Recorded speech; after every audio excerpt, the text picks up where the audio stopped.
Okay, we're at Ontario Grower Supply again. So myself, Tom, and Dan, we're going to talk about autoflowers. So in the cannabis world, especially in Canada, autoflowers have taken a huge jump in interest.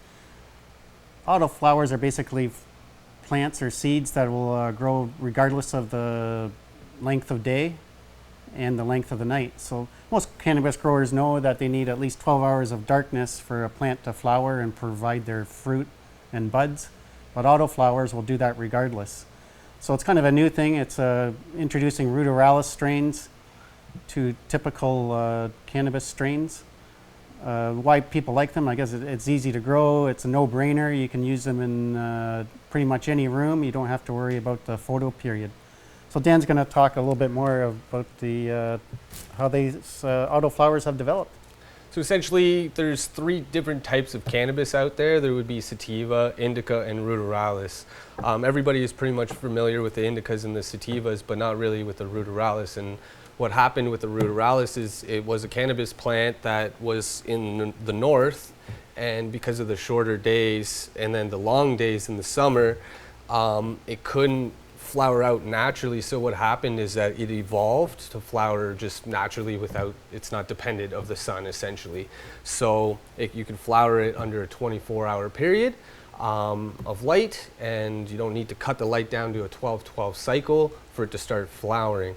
Now if it's 100% ruderalis, the THC content and the CBD contents will be minimal, very minimal. So that's where they incorporated sativas and indicas into the gene, so that anything below 10% ruderalis and 90% sativa or indica, or a combination of both, would be a lot stronger in THC content. So now with every year going on, the scientists are getting in there, and the geneticists as well, and they're breeding some stronger strains out there, faster strains as well. So essentially now the average between, I would say the flowering period for autoflowers would be anywhere between 70 days to 120 days. That's the entire life cycle of the plant right there. You're saying 24-hour light is the best? Is the best. I've run lights, I've run autos under 24 hours, 22 hours, 20 hours, 18 and 16, and the best was always at 24 for yield and just trichome development and just overall health of the plant. They always just seem to be healthier under 24-hour light than and no darkness. So still working a 12-hour regular flowering room, you just won't get the yield and perhaps not the same quality or terpene profile that we come to expect. A lot of people ask us about transplanting them, right? And apparently it's a big no-no. Yep. So usually you want to start an autoflower in its final home, or have an easy transplant method.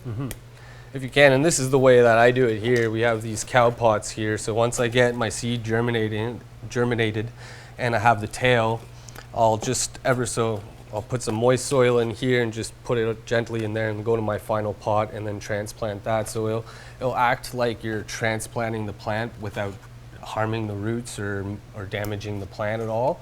And you'll concentrate that root ball before it goes into flower so that you can have big buds, essentially. So these things will essentially disintegrate right into the next step, into the next growing medium.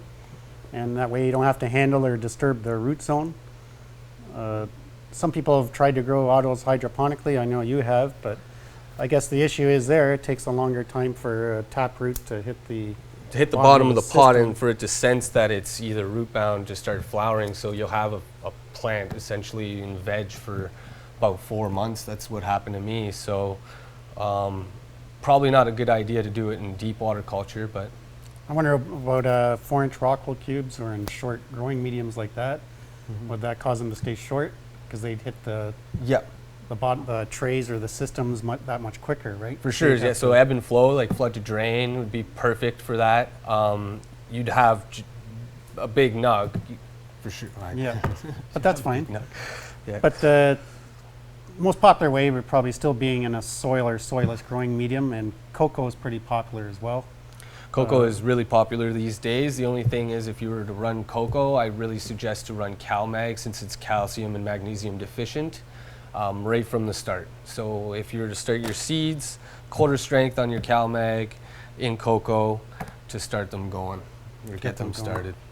Now, what about feeding autos in general? Should be, some people tell me you want to be mild and not feed them a lot. Other people say feed them aggressively because they have a short lifespan.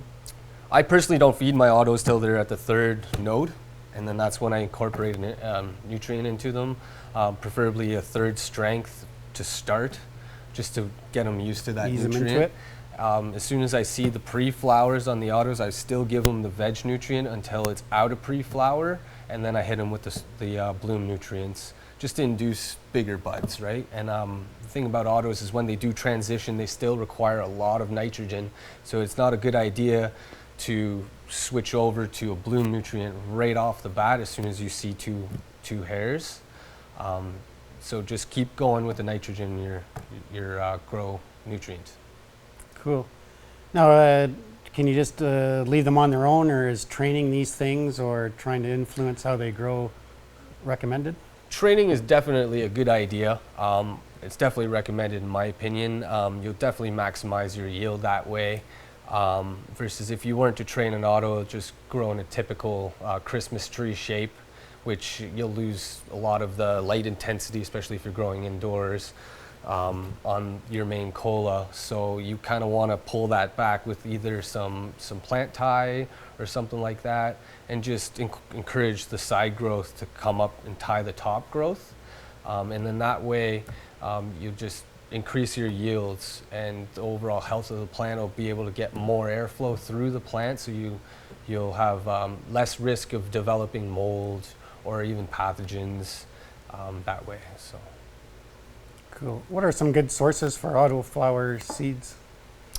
like companies? Companies, yeah. So in my opinion, Mephisto Genetics are in a league of their own right now. Great company, definitely recommend to run their genetics. They seem to be the Cadillacs right now. So also another one, Binary Selections, is pretty good. And then Rock Bud Inc. as well. They're a new company coming out, pretty solid genetics right there. So Super. That's great. Well, we're going to talk about some other things in future videos, so make sure you follow us on Facebook and join us on Instagram and YouTube, of course.